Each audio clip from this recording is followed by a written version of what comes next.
Target করে থাকি সেই সম্পর্কেও আলোচনা করেছিলাম, এবং টার্গেট হওয়ার জন্য বা টার্গেট সিলেকশনের জন্য কি কি ক্রাইটেরিয়া আমাদের মেনটেন করতে হয়, যেমন specificity and selectivity between species, then within body specificity and selectivity, and specific organ and tissue drug targeting, এই বিষয়গুলো নিয়ে আমরা আলোচনা করেছিলাম, এবং এর সাথে সাথে মাল্টি টার্গেট ড্রাগ সম্পর্কে আলোচনা করেছি। তো আমাদের 3 নাম্বার যে স্টেপ ড্রাগ ডিসকাভারি, সেটা হচ্ছে আইডেন্টিফাই বায়ো অ্যাসে।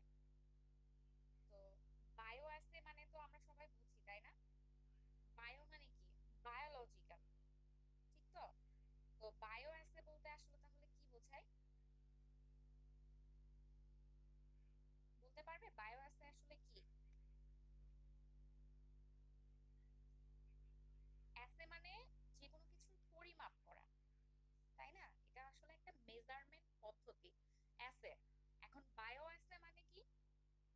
এটা হচ্ছে কোনো লিভিং অর্গানিজম বা টিস্যু, সেটা ইন ভিভোতে অথবা ইন ভিট্রোতেও, ইন ভিভো বা ইন ভিট্রো সিস্টেমে আমরা আমাদের যে ড্রাগ বা লিড কম্পাউন্ড আছে তার যে টেস্টিং মেথডটা, টেস্টিং না কি কি হবে, তার ধরো যে এফিকেসি কেমন, তার পটেনসি কেমন, তার সাইড ইফেক্ট প্রোফাইল কেমন, তার ফার্মাকোকাইনেটিক প্রোফাইল কেমন, তার ফার্মাকোডাইনামিক প্রোফাইল কেমন, তার ডোজ কেমন হবে, এই সমস্ত কিছু টেস্টিং এর যে মেথডটা, সেটাকে আমরা বলি বায়ো অ্যাসে। সুতরাং বায়ো অ্যাসেটা আমাদের যে কোনো ড্রাগ ডিসকাভারির জন্য কিন্তু ভীষণ ইম্পর্টেন্ট একটা স্টেপ, তাই না? কারণ আমাদের এই মেজারমেন্টে যদি কোনো ধরনের কোনো ভুল হয়, তার মানে কি আলটিমেটলি এটা পরবর্তীতে আমরা যখন ড্রাগটা মার্কেটে দিচ্ছি, এটার উপর একটা ইফেক্ট পড়বে, হিউম্যানে আমরা যখন একটা ট্রায়াল করবো তার উপর একটা ইফেক্ট পড়বে। তো বায়ো অ্যাসে আমরা কোনটা ব্যবহার করব, এটা খুবই ইম্পর্টেন্ট আমাদের জন্য। সো আমরা সবসময় চেষ্টা করবো যে আমাদের যে বায়োস গুলো আমরা আইডেন্টিফাই করবো বা চুজ করবো, সেটা যেন সিম্পল হয়, কুইক হয় এবং রেলিভেন্ট হয়। এটা হচ্ছে সব থেকে ইম্পর্টেন্ট, যে অবশ্যই এটা রেলিভেন্ট হতে হবে, ঠিক আছে? তো একদম প্রথমেই আমরা যখন কোনো ড্রাগ ডিজাইন করি, তখন শুরুর স্টেজেই কিন্তু সেটা আমরা ডিরেক্টলি হিউম্যানে কখনোই অ্যাপ্লাই করি না। সেটা আমরা প্রথমে কোথায় দেই? ইন ভিট্রোতে দেই, ল্যাবরেটরিতে বিভিন্ন আইসোলেটেড সিস্টেমের উপরে আমরা প্রথমেই ওই ড্রাগটাকে টেস্ট করি। টেস্ট করার পরবর্তীতে আমরা যদি প্রয়োজন মনে হয় তখন আবার ইন ভিভো টেস্টিং করি, তাই তো? So in vitro test are preferred over in vivo test. In vivo টেস্টের আগেই আমরা ইন ভিট্রো টেস্টকে প্রিফার করি, কারণ কি? এরা খুবই চিপ, যেহেতু এখানে আমাদের কোনো লিভিং অর্গানিজম লাগবে না। সো এখানে তুমি ল্যাবরেটরির যে কোনো একটা সিস্টেমে খুব সহজেই কি করতে পারবা? টেস্টিংটা করতে পারবা। So it's cheap and easier to carry out, খুব সহজে আমরা এই টেস্ট গুলো করতে পারবো, and less controversial than, and they can be automated। এখানে যেহেতু কোনো এনিম্যাল স্যাক্রিফাইস করা হচ্ছে না, সুতরাং এখানে এটা নিয়ে কোনো কন্ট্রোভার্সি হওয়ার কোনো তো সুযোগ নাই। এবং এটা আমরা কি করতে পারি, এটা অটোমেটিক পদ্ধতিতে আমরা টেস্টিং গুলা করতে পারি, ঠিক আছে? যার কারণে এটা খুব ফাস্ট রেজাল্ট দিচ্ছে আমাদের, এবং এখানে ভুল হওয়ার পসিবিলিটিও কিন্তু সাধারণত কম থাকে। So that's why in vitro test কিন্তু প্রেফার করা হয় ওভার ইন ভিভো টেস্ট কিছু কিছু ক্ষেত্রে। আর ইন ভিভো টেস্ট আমাদের কেন দরকার, সেটা হচ্ছে বাইরের যখন আমরা ইন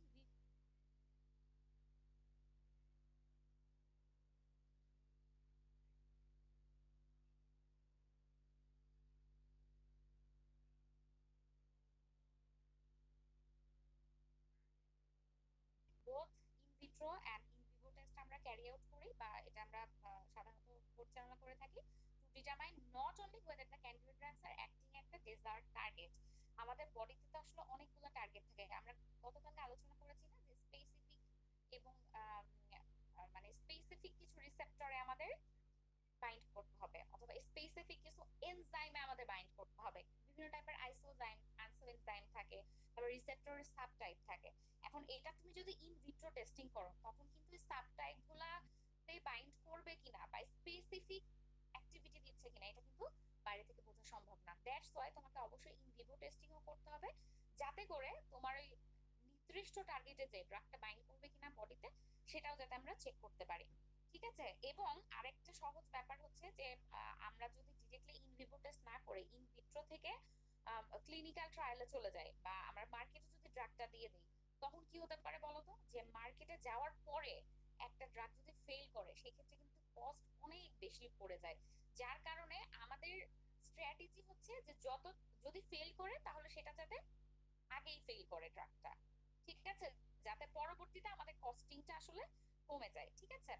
সো এই জন্য আমাদের ইন ভিট্রো এবং ইন ভিভো টেস্ট দুইটাই গুরুত্বপূর্ণ। এখন তাহলে ইন ভিট্রো টেস্ট বলতে আমরা আসলে কি বুঝতেছি, যে do not involve live animal, এখানে শুধুমাত্র স্পেসিফিক টিস্যু, সেল অথবা এনজাইম আমরা ব্যবহার করে থাকি, ঠিক আছে। এবং এনজাইম ইনহিবিটর মানে যেই ড্রাগগুলা এনজাইমের ইনহিবিটর হিসেবে কাজ করে সেই ড্রাগগুলাকে আমরা একটা এনজাইমের সলিউশনের মধ্যে ড্রাগটা অ্যাপ্লাই করব। যদি এনজাইম ইনহিবিশন হয় সেক্ষেত্রে অনেক ধরনের চেঞ্জ হয়, যেমন কালার চেঞ্জ হতে পারে বা রেডিও অ্যাক্টিভিটি কমে যেতে পারে, এরকম অনেক টাইপের মার্কার আছে। সেই মার্কারের মাধ্যমে আমরা বুঝতে পারি টাইপের ড্রাগ গুলো খুব সহজে কিন্তু ইনভিট্রো টেস্ট করা যায়। তারপর কি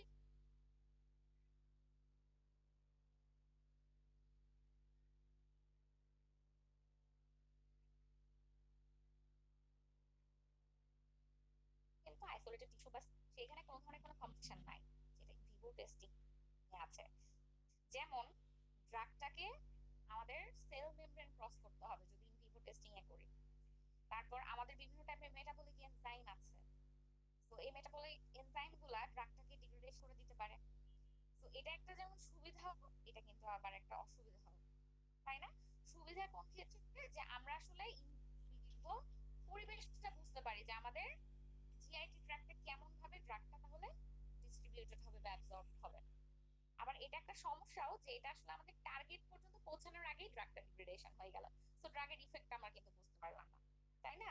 সো এখানে একটা সুবিধা আছে, অসুবিধা হচ্ছে ইন ভিট্রো টেস্টিং এর জন্য।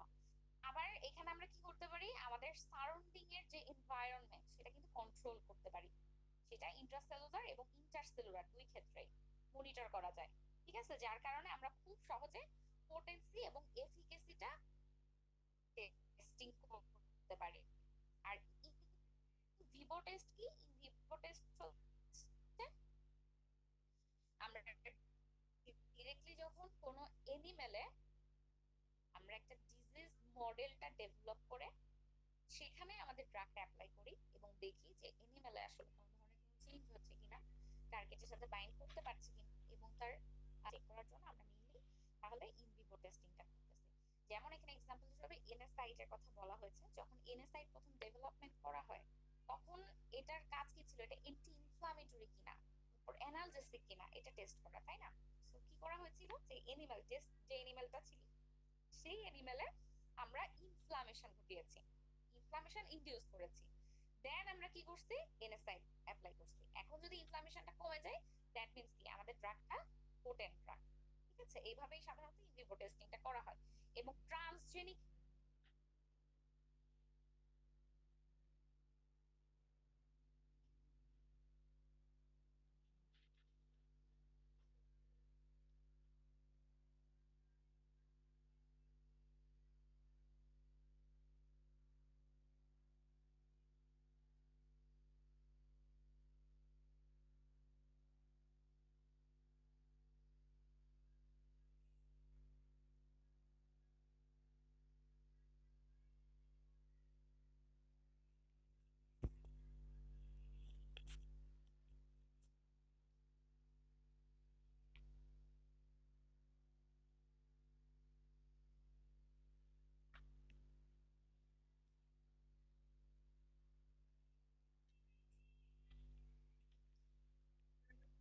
হিউম্যান টেস্টিং এর জন্য বা হিউম্যানের একটা মিমিক কপি হিসাবে টেস্ট করতে হবে, যার কারণে এটা খুবই স্লো একটা প্রসেস এবং এটা এক্সপেন্সিভ প্রসেস। এবং এখানে কি হয়, আমাদের এনিম্যালের কিন্তু সাফারিং হয়, আমাদের অনেক এনিম্যাল স্যাক্রিফাইস করতে হয়, যার কারণে এখানে আমাদের কিছু চাইলেই কিন্তু যে কোনো এনিম্যালে একটা ড্রাগ অ্যাপ্লাই করতে পারি না, ঠিক আছে। এখানে কিন্তু অবশ্যই আমাদের কিছু ইথিক্স ফলো করতে হবে, এখানে আমাদের পারমিশন নিতে হবে, আমাদের ইথিক্যাল মানে কিছু এরকম রেগুলেটরি বডি আছে, তাদের কাছ থেকে পারমিশন নিয়েই কিন্তু আমরা এই টাইপের এনিম্যালে টেস্টিং করতে পারবো, ঠিক আছে। তো এখানে ইথিক্যাল প্রবলেম আছে এবং এনিম্যাল সাফারিং হয়। এবং কিছু ফার্মাকোকাইনেটিক প্রবলেম হতে পারে, যার কারণে ইন ভিভো টেস্টিংটা কি হতে পারে, মিসলিডিং ইনফরমেশন কিন্তু দিতে পারে। ঠিক আছে, সো এই হচ্ছে আমাদের ইন ভিভো টেস্টিং এর অসুবিধা। আচ্ছা, এখন ইন ভিভো টেস্টিংটা আবার কিছু ক্ষেত্রে ইনভ্যালিড হয়ে যেতে পারে। ইন ভিভো টেস্ট সাধারণত কেন করি আমরা? যাতে করে কি আমাদের হিউম্যান বডির ইনফরমেশন আমরা সেম টু সেম পাই, তাই তো? যাতে হিউম্যান বডির ইনফরমেশনটাকে আমরা মিমিক করে একটা এনিম্যাল মডেলে তৈরি করতে পারি। এখন এই ইন ভিভো টেস্টিং কিছু কিছু ক্ষেত্রে ইনভ্যালিড হতে পারে। সেটা হলো, ধরো আমরা মাউস বা ডগ বা গিনিপিগ এই টাইপের এনিম্যাল গুলো কিন্তু ব্যবহার করি।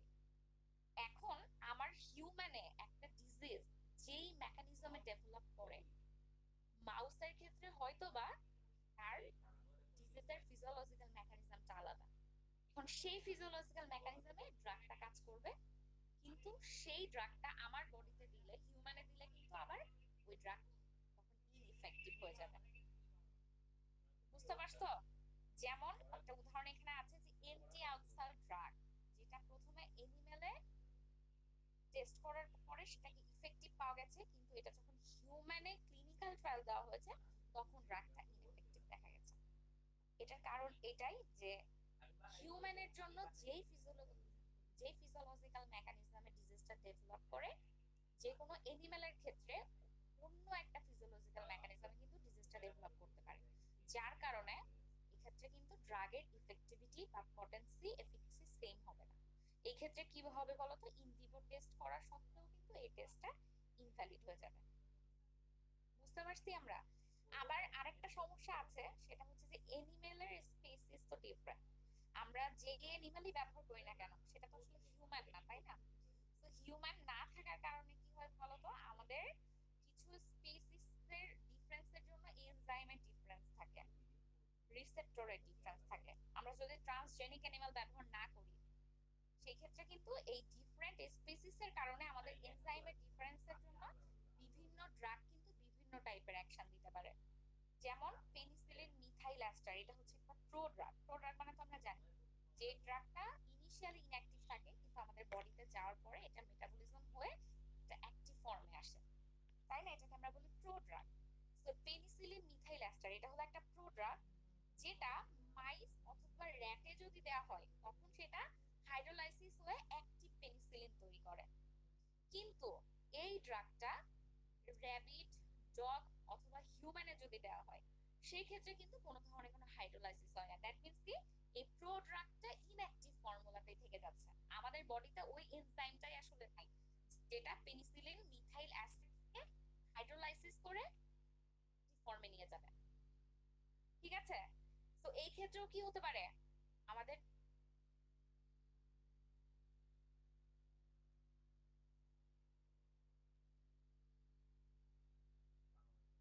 হয়, বলেছিলাম না? কথা বেরিয়ে বেরিয়ে যাচ্ছে, শুনতে পাই নাই। আচ্ছা, থ্যালিডোমাইড ড্রাগের ট্র্যাজেডিটা কি তোমাদের মনে আছে? আমি তোমাদের সাথে শেয়ার করেছিলাম থ্যালিডোমাইড ড্রাগ। এই ড্রাগটা সেকেন্ড ওয়ার্ল্ড ওয়ার ব্যবহার করা হয়েছিল জার্মান সহ বিভিন্ন দেশে। তো এই ড্রাগটা সাধারণত মর্নিং সিকনেসের জন্য ব্যবহার করা হতো, মানে এটা সাধারণত ঘুমের জন্য ব্যবহার করা হতো ট্রাঙ্কুলাইজার হিসেবে। পরবর্তীতে দেখা গেল যে প্রেগনেন্ট যে উইমেন আছে তাদের যে নসিয়া ভমিটিং এর যে সমস্যাটা, এটাকে মেইনলি মর্নিং সিকনেস বলা হয়। তো এই সমস্যাটার জন্য থ্যালিডোমাইড ড্রাগটা খুব ভালো কাজ করে, এই সমস্যাটা আর হয় না, যার কারণে সবাইকে ওই থ্যালিডোমাইড ড্রাগটা প্রেসক্রাইব করা হয়েছিল। কিন্তু পরবর্তীতে দেখা গেছে কয়েক বছর পরে যে থ্যালিডোমাইড ড্রাগ যারা নিয়েছে, যে প্রেগন্যান্ট উইমেন, তাদের বেবি যারা জন্ম নিয়েছে সবারই কিন্তু ডিফেক্ট ছিল বডিতে, আর হাতে কোনো সমস্যা ছিল অথবা পায়ে কোনো সমস্যা ছিল, মানে কি ডিফেক্টিভ বেবি প্রডিউস হয়েছে।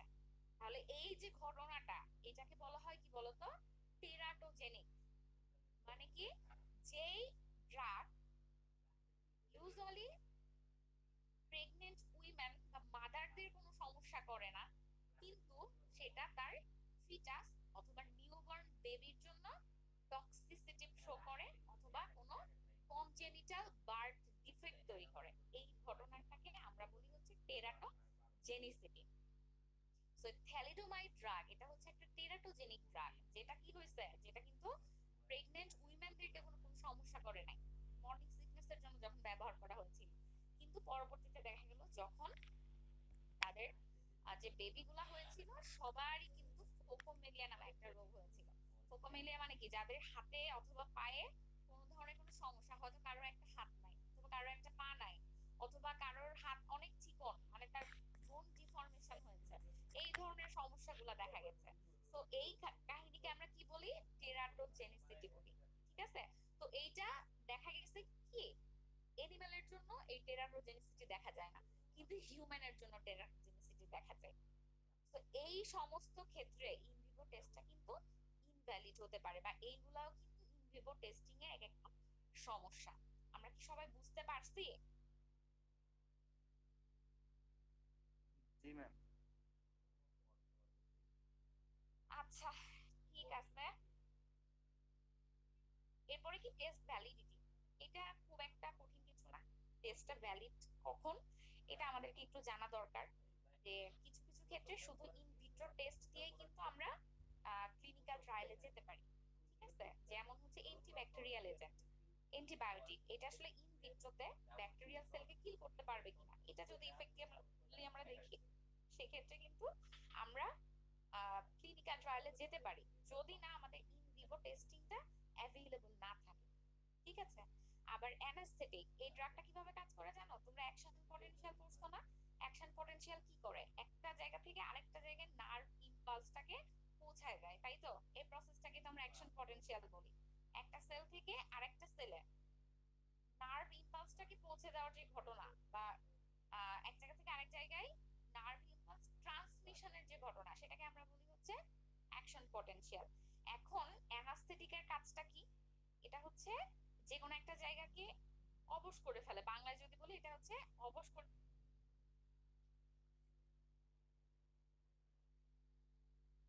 কি করে বলো তো, ওখানে যে সেলের যে অ্যাকশন পটেনশিয়াল, সেই অ্যাকশন পটেনশিয়ালটাকে কিন্তু ব্লক করে দেয় নার্ভ টিস্যুতে, যার কারণে ওখান থেকে এখন ব্রেনে যদি না পৌঁছায় তাহলে কিন্তু তুমি বুঝবাই না যে তোমার বডিতে আসলে ওখানে কি হচ্ছে। এইভাবেই কিন্তু অ্যানাস্থেটিক গুলা কাজ করে, বুঝতে পারছো? এখন তাহলে অ্যানাস্থেটিকটাও আসলে আমরা ইন ভিট্রোতে টেস্ট করতে পারি, যেটা আসলে আইসোলেটেড আমাদের যে টিস্যু গুলা, সেই টিস্যুতে এটা অ্যাকশন পটেনশিয়ালটাকে ব্লক করতে পারে, এটা যদি আমরা রেজাল্ট আসতে পারি। আবার কোনো কোনো ডিজিজের জন্য দেখা গেছে কি এখনো কোনো এনিম্যাল মডেল নাই, মানে কিভাবে ডিজিজটা এনিম্যালে ডেভেলপ করতে হবে এটা আমরা জানি না। যেমন ধরো মেনিনজাইটিস একটা ডিজিজ আছে, ওই যেই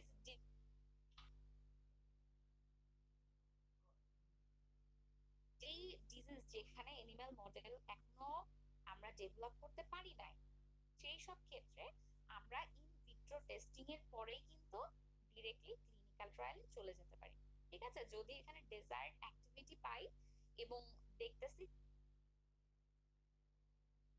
আমরা ক্লিনিক্যাল ট্রায়ালে যেতে পারি। ঠিক আছে, সেক্ষেত্রে কিন্তু শুধু ইন ভিট্রো টেস্টটাও ভ্যালিড হিসেবে আমরা ধরতে পারি। ঠিক আছে, এই হচ্ছে ব্যাপার। এরপরে কি হাই থ্রুপুট স্ক্রিনিং, খুবই ইম্পর্টেন্ট টপিক তোমাদের জন্য। হাই থ্রুপুট স্ক্রিনিং, তো এই টার্মটার সাথে কি আমরা এখনো পরিচিত হয়েছি? তোমরা সবাই কি নাম শুনেছো হাই থ্রুপুট স্ক্রিনিং কি? What is high throughput screening, তোমরা কি নাম শুনেছো? কেউ একজন বলো। না বিষয় নেই। না ম্যাম, গতকালকে আপনি বলছিলেন আজকে আলোচনা করবেন। ও আচ্ছা, এছাড়া আর শোনো নাই না? আচ্ছা ঠিক আছে, তো হাই থ্রুপুট স্ক্রিনিং এটা হচ্ছে একটা অটোমেটেড মেথড, বুঝছো? অটোমেটেড মেথড, যেখানে রোবোটিক্স এবং ডাটা অ্যানালিসিসটাকে ব্যবহার করা হয়। এই অ্যানালাইসিসের মাধ্যমে আমরা কয়েক মিনিটের মধ্যে কয়েক হাজার টেস্ট, ইভেন মিলিয়ন টেস্ট করে ফেলতে পারি। বুঝতে পারছো? একটা স্পেসিফিক টার্গেটের উপরে আমরা সাধারণত কেমিক্যাল অথবা বায়োলজিক্যাল কম্পাউন্ডের অ্যাক্টিভিটিটা চেক করে থাকি। এটা খুবই র্যাপিড একটা টেস্ট, যেটা কয়েক মিনিট বা কয়েক সেকেন্ডও সময় নেয়, যেহেতু এটা একটা অটোমেটেড সিস্টেম। তো এখানে আমরা কার সাহায্য নেই? রোবোটিক্স এর সাহায্য নেই। বুঝতে পারছো? রোবোটিক্স এবং মিনিয়েচারাইজেশন বলতে বিভিন্ন টাইপের যেই মাইক্রো প্লেট গুলো আছে, ধরো একটা মাইক্রো প্লেটের মধ্যে অনেকগুলা ছোট ছোট ওয়েল থাকে। ওয়েল মানে তো বুঝো, মানে ছোট ছোট আসলে। আচ্ছা, তোমরা যে আরবিসি ডাব্লিউবিসি মেজারমেন্টের জন্য একটা প্লেট দেখছো না? এইটা এক ধরনের মাইক্রো প্লেট। বুঝতে পারছো? যেখানে ধরো এইরকম একটা ছোট্ট একটা মাইক্রো প্লেটের মধ্যে অনেকগুলা ছোট ছোট দেয়ালের মতো থাকে। ওয়েল মানে কি দেয়ালের মতো থাকে। ধরো একটা মাইক্রো প্লেটে 96টা অথবা ধরো 384টা তোমার আলাদা আলাদা করে আহ, আমাদের ওয়েল থাকে, যার কারণে ওখানে রিয়েজেন্ট কিন্তু আমরা আলাদা করে দিলে একই সাথে ইফেক্ট পেতে পারি। ঠিক আছে? মানে এখানে স্মল মলিকিউল গুলাকে আমরা ও স্ক্রিন করতে পারি খুব আহ, বড় পরিসরে, মানে খুব সহজে অনেকগুলা কম্পাউন্ড আমরা একসাথে টেস্ট করতে পারবো। বুঝতে পারছো? তো এটা আসলে ড্রাগ ডিসকভারির একটা one of the most important tool, high throughput screening. যেটা আসলে ওই যে আমরা বলি না, যেটা আসলে অনেক সময় নাই, এই সময়টা আসলে কমিয়ে এনেছে হাই থ্রুপুট স্ক্রিনিং, যেখানে রোবোটিক্স এবং miniaturisation of in vitro test on genetically modified cell. এখানে জেনেটিক্যালি মডিফাইড সেল ব্যবহার করা হতে পারে, অথবা ওই যে মিনিয়েচারাইজেশন বিভিন্ন টাইপের মাইক্রোপ্লেট আছে, ওই মাইক্রোপ্লেটের মধ্যে কি থাকে জানো? আমাদের ধরো যে টার্গেট, সেই টার্গেটটা ওখানে সেট করা থাকে। ঠিক আছে? এখন প্রত্যেকটা সেলে ধরো একই টার্গেট আছে, এখন তুমি বিভিন্ন ধরনের কেমিক্যাল ব্যবহার করবা। তাহলে বিভিন্ন টাইপের কেমিক্যাল বা রিয়েজেন্ট তুমি একসাথে ব্যবহার করার পরে যদি তুমি ওই টেস্ট মিডিয়ামটাকে সময় দাও, ওইটা 1 মিনিটের মধ্যে দেখা গেছে তোমার 96টা টেস্টের রেজাল্ট আমরা একসাথে পেয়ে যাচ্ছি। বুঝতে পারছো? এটা হচ্ছে অটোমেটেড একটা প্রসেস। তো এখানে আমরা মেইনলি তাহলে লার্জ নাম্বার অফ টার্গেটের জন্য লার্জ নাম্বার অফ কম্পাউন্ডকে অটোমেটেড টেস্টিং এর মাধ্যমে এটাকে হচ্ছে টেস্ট করে থাকি। ঠিক আছে? এই যে এখানে দেখো প্রায় 30 থেকে 50টা বায়োকেমিক্যাল টেস্ট আমরা কিন্তু একবারে করতেছি কয়েক হাজার কম্পাউন্ডের জন্য। বুঝতে পারছি? তো এটা খুব সহজে আমরা লিড কম্পাউন্ড গুলাকে কিন্তু আইডেন্টিফাই করতে পারবো। তো হাই থ্রুপুট স্ক্রিনিং আসলে কিছুই না, এটা হচ্ছে একটা অটোমেটেড প্রসেস, যেখানে রোবোটিক্স এবং মিনিয়েচারাইজেশনের মাধ্যমে আমরা র্যাপিডলি থাউজেন্ডস থেকে মিলিয়ন পর্যন্ত স্যাম্পলকে তার বায়োলজিক্যাল অ্যাক্টিভিটিটা টেস্ট করতে পারি। সেটা তার যে কোনো সেলুলার পাথওয়ে, মানে যে কোনো ধরো যে তোমার আলাদা যে কোনো সেল, অথবা তাদের মলিকুলার লেভেল, অথবা যে কোনো মডেল অর্গানিজম, যে কোনো জায়গায় এই টেস্টটা করা সম্ভব। So the test should produce an easily so এই টেস্টটা কি করে? একটা মেজারেবল ইফেক্ট তৈরি করে, যেটা খুব সহজেই আবার অটোমেটিক্যালি। ঠিক আছে?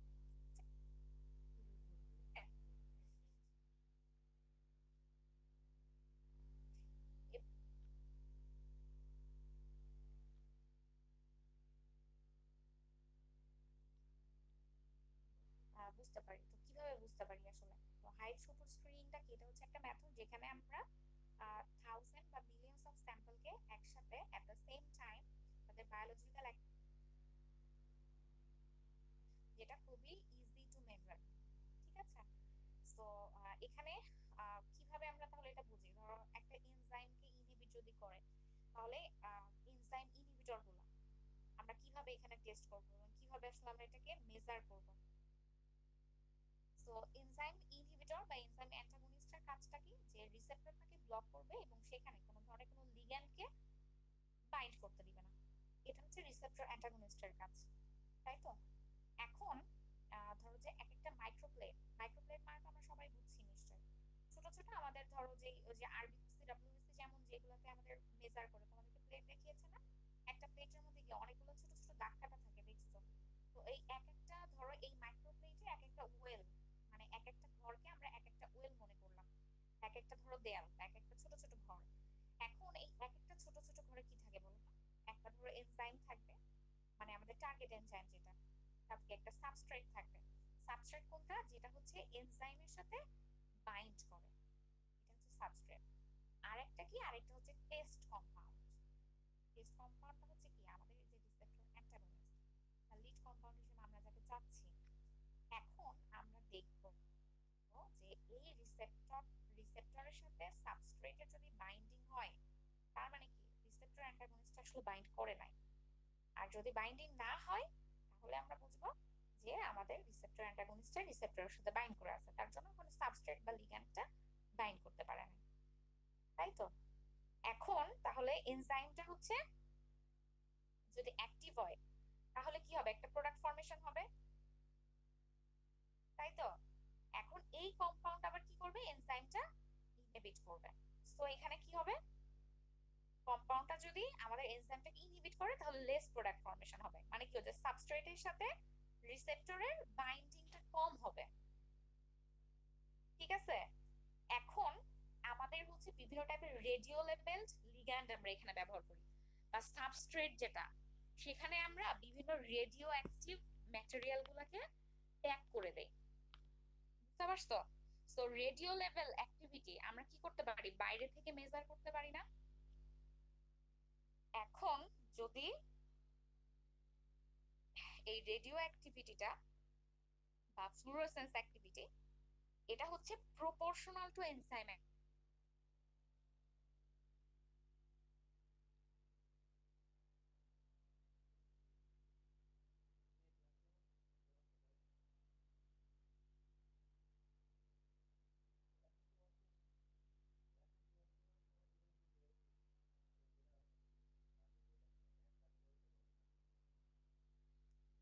কাজটাই থাকে। এখন আমরা যেই এনজাইমের সাথে আমাদের যে সাবস্ট্রেটটা বাইন্ড করবে, ওই সাবস্ট্রেটটার সাথে আমরা কি করব? একটা রেডিও অ্যাক্টিভ একটা ম্যাটেরিয়াল অ্যাড করে দিব, মানে লিগ্যান্ডটাকে রেডিও লেভেল করে দিব। রেডিও লেভেল করলে কি হবে বলতো? আমরা বাইরে থেকে এটাকে টেস্ট করতে পারবো যে তার রেডিও অ্যাক্টিভিটি যদি বেশি হয়, দ্যাট মিন্স কি ওখানে আসলে প্রোডাক্টটা ফর্মেশন বেশি হয়েছে। আবার যদি কম হয়, দ্যাট মিন্স তো প্রোডাক্টের ফর্মেশন কম হয়েছে। তার মানে কি রেডিও অ্যাক্টিভিটি দেখেই কিন্তু আমরা বুঝবো যে রিসেপ্টরটা আসলে অ্যাক্টিভ আছে নাকি ইনঅ্যাক্টিভ আছে। বুঝতে পারছো? এতটুকু কি ক্লিয়ার হয়েছে? এখন জি ম্যাম। আমাদের যেই রিসেপ্টর অ্যান্টাগনিস্ট আছে, সে যদি রিসেপ্টরের সাথে বাইন্ড করে থাকে, তাহলে কি রিসেপ্টরটা ব্লকড অবস্থায় থাকবে। তখন কিন্তু এই রেডিও লেভেল লিগ্যান্ড আর রিসেপ্টর বাইন্ড করতে পারবে না। দ্যাট মিন আমাদের রিসেপ্টর অ্যান্টাগনিস্টটা রিসেপ্টরের সাথে ভালো মতো বাইন্ড না করে, অ্যাক্টিভিটি যদি কম থাকে, সেক্ষেত্রে করবে। তখন কি হবে বলতো? ওই রেডিও অ্যাক্টিভিটি কিন্তু অনেক বেশি হবে, বা ফ্লুরোসেন্স অ্যাক্টিভিটি অনেক বেশি হবে, যেটা আমরা বাইরে থেকে মেজার করতে পারবো।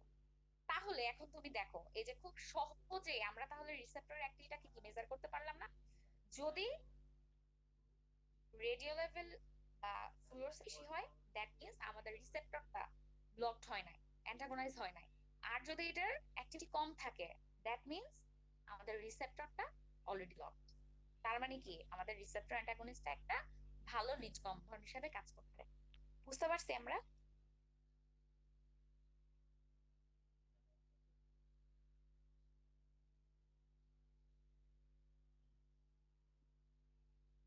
আচ্ছা, ঠিক আছে। আরেকটা ধরো কালার চেঞ্জের মাধ্যমে কিন্তু এই সেম ঘটনাটা আমরা আইডেন্টিফাই করতে পারি। সেক্ষেত্রে কি করা হয়? একটা ইস্ট সেল আমরা ব্যবহার করি। বুঝতে পারছো? একটা ইস্ট সেল আমরা ব্যবহার করি।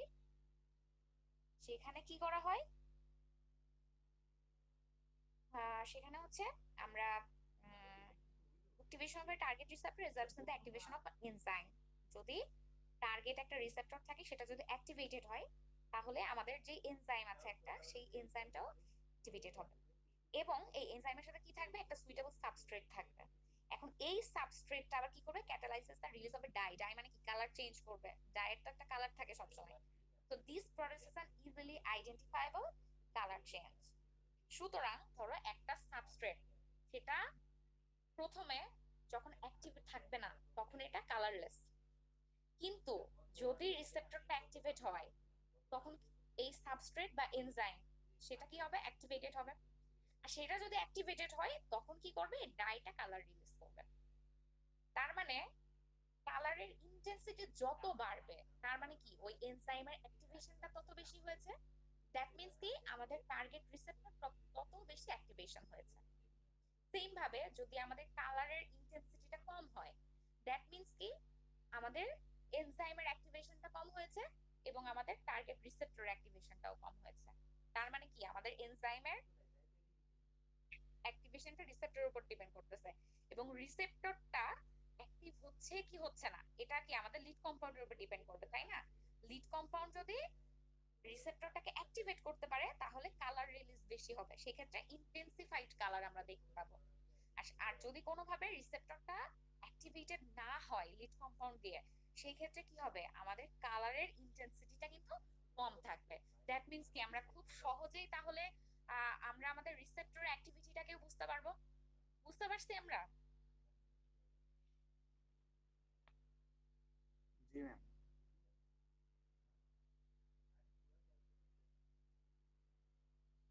কি করতে পারি, এই যে বিভিন্ন ধরনের টার্গেট একসাথে সেট করে আমরা 30 থেকে 50টা বায়োকেমিক্যাল টেস্ট কয়েক মিনিটের মধ্যে একসাথে মানে পরিচালনা করতে পারি। ঠিক আছে, এই হচ্ছে হাই থ্রুপুট স্ক্রিনিং। আচ্ছা, এখন এই হাই থ্রুপুট স্ক্রিনিং এর কিছু সমস্যা আছে। সেটা হচ্ছে কি যে এটা যেহেতু অনেক ফাস্ট একটা টেস্ট, এখানে অনেক ফলস পজিটিভ হিট জেনারেশন হতে পারে। মানে যেই ড্রাগটা আসলে পজিটিভ না বা অ্যাক্টিভেটর না, কিন্তু সেই ড্রাগটাও এখানে অ্যাক্টিভ দেখাইতে পারে। তার একটা অন্যতম প্রধান কারণ কি, প্রমিসকাস ইনহিবিটর।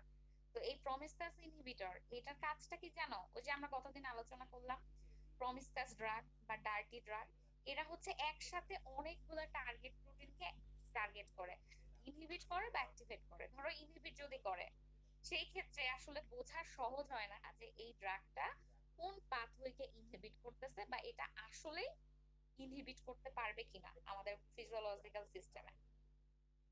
ঠিক আছে, তো সেই ক্ষেত্রে আমরা যদি কোনো মিক্সচার মানে কোনো কম্পাউন্ডের মিক্সচার ব্যবহার করি, সেক্ষেত্রে আমরা এরকম ফলস পজিটিভ হিট পেতে পারি, যেটা হচ্ছে একটা বড় ডিসঅ্যাডভান্টেজ। তারপরে আরেকটা কি, other false hit include agents which are chemically reactive and carry out a chemical reaction with the target protein.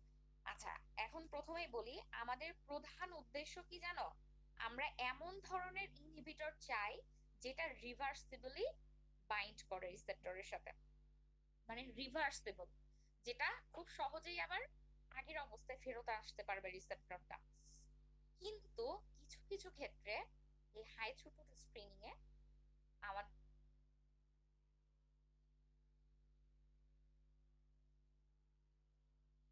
যে রিসেপ্টর বা টার্গেট অ্যাসাইলেশনের মাধ্যমে ওই টার্গেট প্রোটিনের কি হয় বলতো, ইরিভার্সিবল ইনহিবিশন হয়। এখন ইরিভার্সিবল ইনহিবিশনটা কখনোই আমাদের জন্য ডিজায়ারেবল না। ঠিক আছে, সো আমাদের ম্যাক্সিমাম ড্রাগ গুলাই আমরা কি চাইবো, রিভার্সিবল ইনহিবিটর হবে। কিন্তু এই ক্ষেত্রে যদি এই সাসেপ্টিবল নিউক্লিওফিলিক গ্রুপ থাকে, অ্যালকাইলেশন বা অ্যাসাইলেশনের মাধ্যমে ইরিভার্সিবল ইনহিবিশন হতে পারে টার্গেট প্রোটিনটা।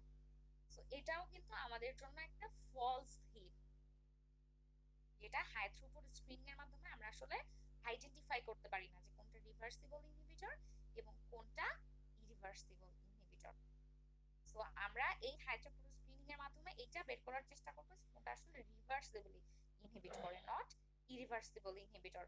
সেই ক্ষেত্রে আমাদের কিছু সমাধান আছে। আমরা বিভিন্ন টাইপের অ্যালকাইল হ্যালাইড গ্রুপ বা অ্যাসিড ক্লোরাইড বা ইপক্সাইড গ্রুপ যদি ব্যবহার করি, সেই ক্ষেত্রে কি হতে পারে বলতো, এই ইরিভার্সিবল ইনহিবিশনের চান্সটা কিন্তু কমে যেতে পারে বা পসিবিলিটিটা কমে যেতে পারে।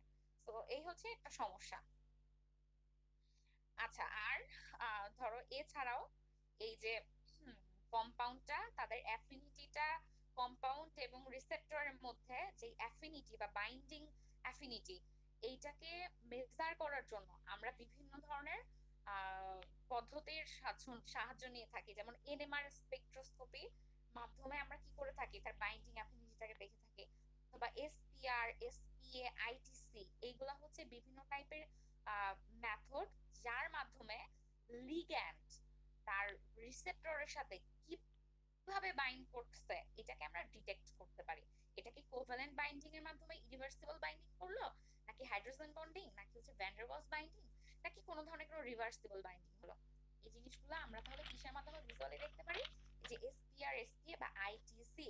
তো এসপিআর মানে কি, এটা হচ্ছে কি surface plasma resonance, surface plasmon resonance.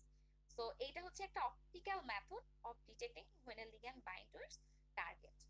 দেখো এখানেও কিন্তু আমরা বিভিন্ন টাইপের রোবোটিক্স এবং কি করতেছি, বিভিন্ন টাইপের মিনিয়েচারাইজেশন ব্যবহার করতেছি, যার মাধ্যমে আমরা কোন ধরনের বাইন্ডিং হচ্ছে সেটাও কিন্তু ভিজুয়ালাইজ করতে পারবো।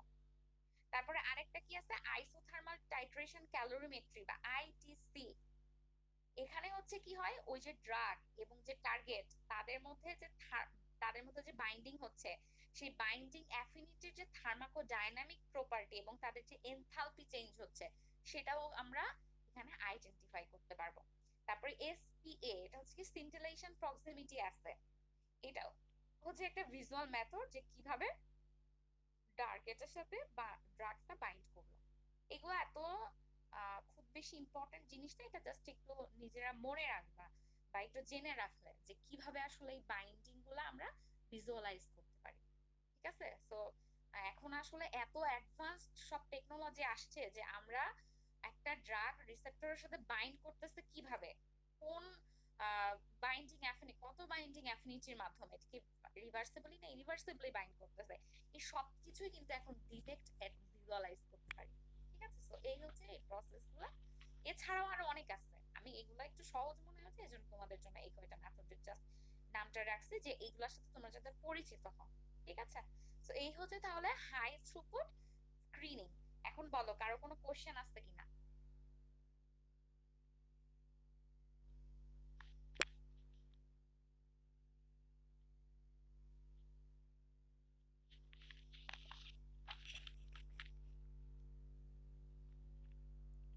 কাচ্চা কাচ্চা তোমরা কি আসো আমার সাথে, আমার কথা কি শোনা যাচ্ছে নাকি এতক্ষণ আমি একাই কথা বললাম।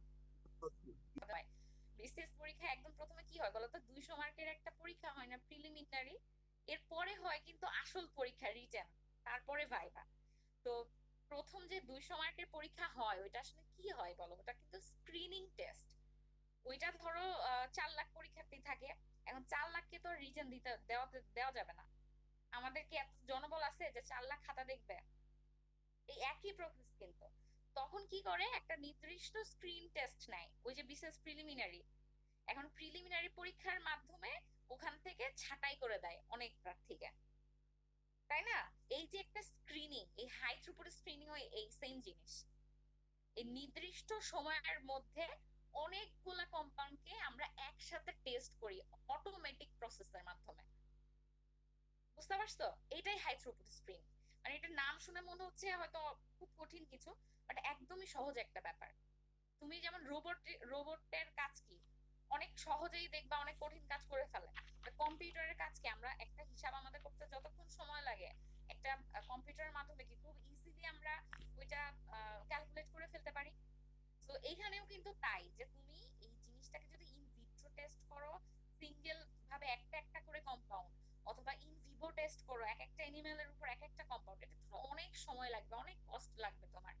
এই এই কাজটা যাতে সহজ হয় এই কারণে আমরা কি করি, ধরো একসাথে অনেকগুলা কম্পাউন্ড নেই, ঠিক আছে, অনেকগুলা কম্পাউন্ড নিয়ে আমরা ধরো 5 মিনিটের মধ্যে সবকটা কম্পাউন্ড একবারে টেস্ট করে ফেলতে পারি।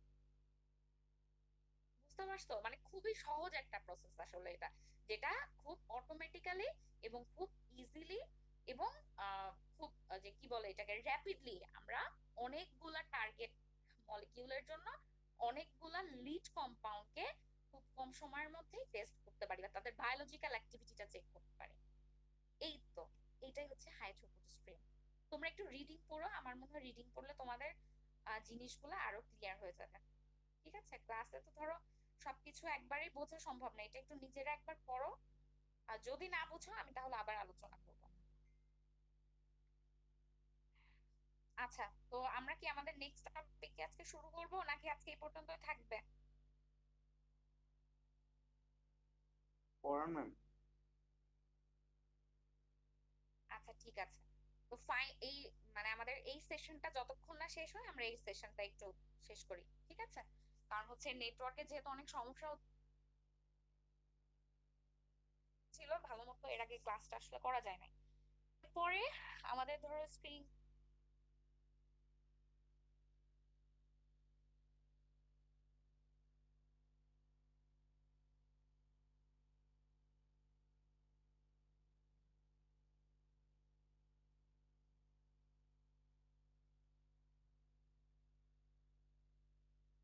কম্পাউন্ডটা আমাদের এক্সপেক্টেড বা ডিজায়ারেবল বায়োলজিক্যাল অ্যাক্টিভিটি দিচ্ছে, সেটাকে আমরা বলি লিড কম্পাউন্ড।